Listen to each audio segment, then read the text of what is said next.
Queste rose qui davanti al portico hanno la mia età, mi ricordano la mia infanzia, le ha piantate mio padre e mia madre quando ero piccolo. Le annuso perché mi piace assaporare il profumo delle rose che mi ricordano certi miei vini.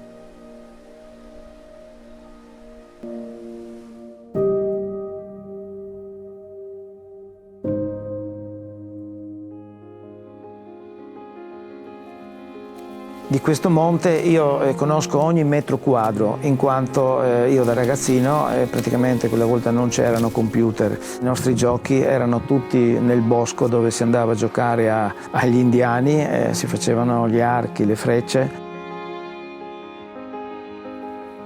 Il passatempo di noi ragazzini a quei tempi era andare giù nel torrente, nel paddock giù in basso, a pescare i gamberi che ci sono ancora, infatti mia moglie è andata a quelle classi e ha detto che ci sono ancora.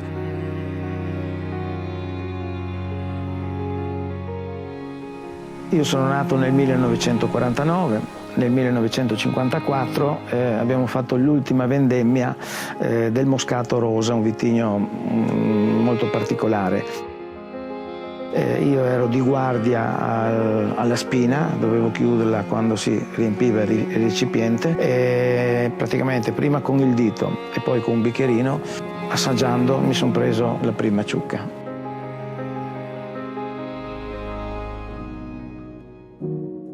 Quella fu l'ultima vendemmia di quella vigna del Moscato Rosa, perché poi il 26 ottobre 1954 il memorandum di Londra praticamente divide la mia proprietà. La vigna rimane in Jugoslavia e anche la casa è divisa a metà.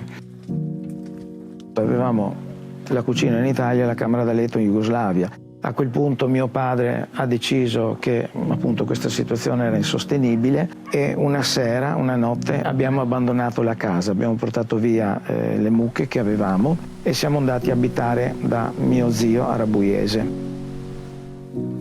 Finalmente a settembre la situazione si sblocca e Italia e Jugoslavia si mettono d'accordo e decidono dove la casa deve rimanere.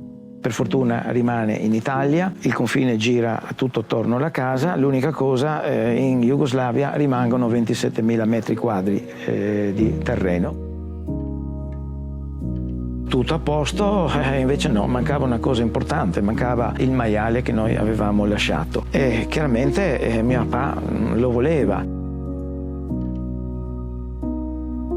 Un po' di discussione tra gli ufficiali jugoslavi e a un certo punto hanno mandato 4 militari jugoslavi a prendere il maiale con una corda e lo hanno scortato e accompagnato lungo il sentiero giù per la collina fino nella nostra stalla. Il maiale era in ottima forma, cioè nonostante i 2 mesi passati nella loro stalla lo hanno nutrito per bene, per cui era anche ingrassato.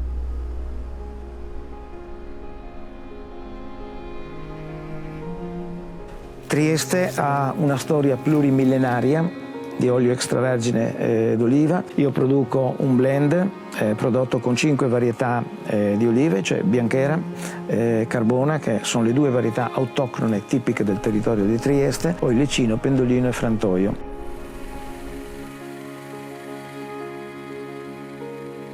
Dopodiché produco un'altra linea che è la Bianchera in purezza.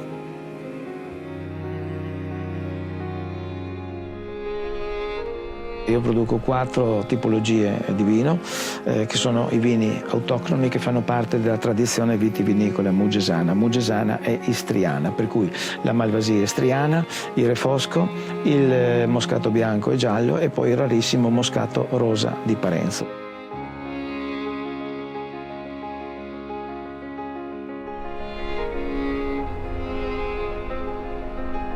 I terreni di mio padre, comprati da mio nonno all'inizio del 1900, che sono rimasti in Jugoslavia, quando la Slovenia è entrata in Europa, io li ho presi in affitto, ho disboscato, ho ripristinato i muretti a secco, piantato gli ulivi che ora coltivo.